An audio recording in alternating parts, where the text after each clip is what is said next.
પાનસરિયાએ Facebook live થઈ HPV રસીકરણ અભિયાનને લઈને પોતાની પ્રતિક્રિયા આપતા જણાવ્યું કે ગુજરાતમાં એચપીવી રસીકરણ અભિયાન અંતર્ગત 5 લાખથી વધુ દીકરીઓને રક્ષા કવચ મળ્યું છે। નમસ્કાર, તમે જોઈ રહ્યા છો ગુજરાત પ્લસ ન્યૂઝ અને હું છું મમલ। તો આવો સાંભળીએ વધુમાં પ્રફુલ પાનસરિયા શું કહી રહ્યા છે। લોકપ્રિય એવા નરેન્દ્રભાઈ મોદી સાહેબે પૂરા ભારતમાં સર્વાઇકલ કેન્સરની રસી આપવાનું વિનામૂલ્યે કેન્દ્ર સરકારે જ્યારે આયોજન કર્યું હતું ત્યારે ગુજરાતના લોકપ્રિય મુખ્યમંત્રી આદરણીય ભૂપેન્દ્રભાઈ પટેલ સાહેબ દ્વારા સોલા હોસ્પિટલમાં આ વેક્સિન આપવાનો પ્રારંભ થયો હતો। આરોગ્ય વિભાગ દ્વારા પૂરા ગુજરાતમાં સીએચસી પીએચસી સેન્ટર તમામ સંલગ્ન કોલેજની સાથે સંકળાયેલી હોસ્પિટલો સિવિલ હોસ્પિટલો બધી જ જગ્યા પર આ વેક્સિન આપવામાં આવી। ગુજરાતની 5,62,000 કુલ દીકરીઓ 14 થી 15 વર્ષની છે। એમાં 5 લાખ જેટલી દીકરીઓને આ વિનામૂલ્ય રસી અપાઈ ચૂકી છે।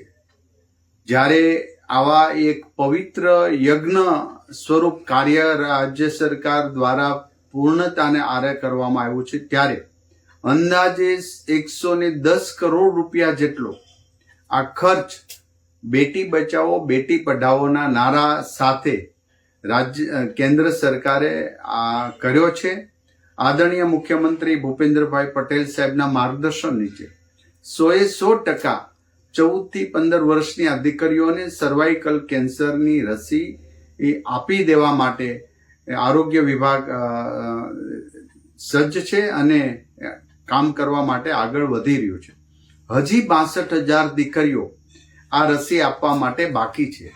તો તમામ વાલીઓ, શિક્ષકો, શાળાઓ, હોસ્ટેલો જ્યાં 14 થી 15 વર્ષની દીકરી રહેતી હોય તો એના વાલી દ્વારા વાલી સાથે અમારા PHC CHC centre UPHC centre district sub hospital અને મેડિકલ સંલગ્ન તમામ કોલેજોની સાથે સંકળાયેલી હોસ્પિટલો ત્યાં રસી વિનામૂલ્યે આપવામાં આવે છે।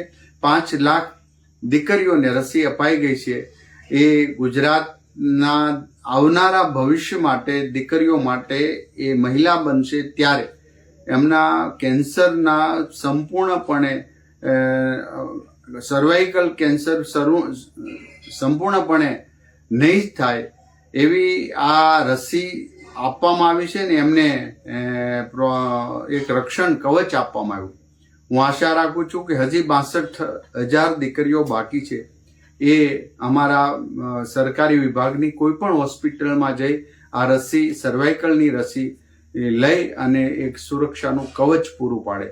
આપણે સૌ ગુજરાતના તમામ પરિવારજનો આદરણીય નરેન્દ્રભાઈ મોદી સાહેબનો હૃદયપૂર્વક આભાર વ્યક્ત કરીએ છીએ અને આ આયોજન અને મિશન પાર પાડવામાં રાત દિવસ અમારા આરોગ્ય વિભાગના કર્મચારીઓ મહેનત કરી છે એમને પણ હૃદયપૂર્વકનો આભાર વ્યક્ત કરીએ છીએ અને આદરણીય ભૂપેન્દ્રભાઈ પટેલ સાહેબ અને આદરણીય હર્ષભાઈ સંઘવી નાયબ મુખ્યમંત્રીનો પણ અમે આભાર વ્યક્ત કરીએ છીએ જેમને અમને સહયોગ કર્યો જેથી કરીને આરોગ્ય વિભાગ દ્વારા 5 લાખ દીકરીઓને રસી પૂર્ણ કરવામાં આવી છે।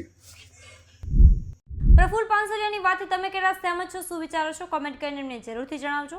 અત્યારે માટે બસ આટલું જ। નમસ્કાર।